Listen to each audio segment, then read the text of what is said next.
تاریخ میں غلاف کعبہ تیار کرنے والی 3 خواتین۔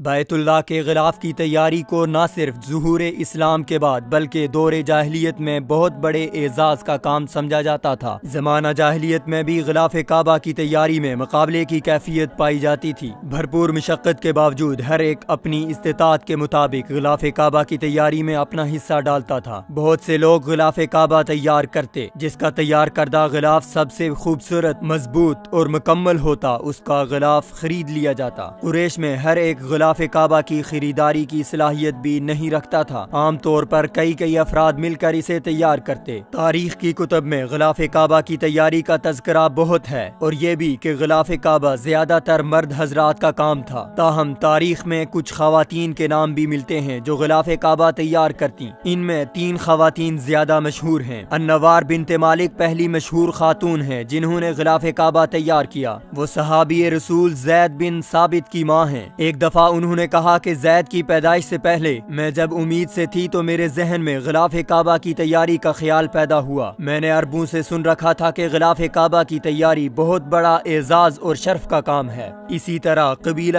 قریش کے عمر بن الحکم کا کہنا ہے کہ ان کی ماں نے بھی غلاف کعبہ تیار کیا۔ اسلام سے قبل غلاف کعبہ تیار کرنے والی خواتین میں ایک نام نتیلہ بنت جناب ام عباس بن عبد المطلب کا بھی ملتا ہے۔ انہوں نے ریشم سے غلاف کعبہ کی متعدد اقسام تیار کی۔ تاریخی مصادر سے معلوم ہوتا ہے کہ عباس بن عبد المطلب چھوٹی عمر میں گم ہو گئے تھے، تو ان کی ماں نے یہ نظر مانی کہ اگر ان کا بیٹا مل گیا تو وہ غلاف کعبہ تیار کرے گی۔ پھر وہ مل گئے تو غلاف کعبہ بنانے کی نظر پوری کی گئی۔ نتیلہ آخری خاتون تھیں جنہوں نے قریباً 1500 سال قبل غلاف کعبہ تیار کیا۔ اس کے بعد یہ شرف اہل قریش کے پاس ہی رہا۔ سعودی حکومت کے قیام کے بعد اب مکہ مکرمہ کے قریب غلاف کعبہ کے نام سے بنی مشہور فیکٹری میں غلاف کعبہ کو تیار کیا جاتا ہے، جس پر لاکھوں ریال خرچ ہوتے ہیں۔ ہر سال 9 ذی الحجہ کو غلاف کعبہ تبدیل کیا جاتا ہے۔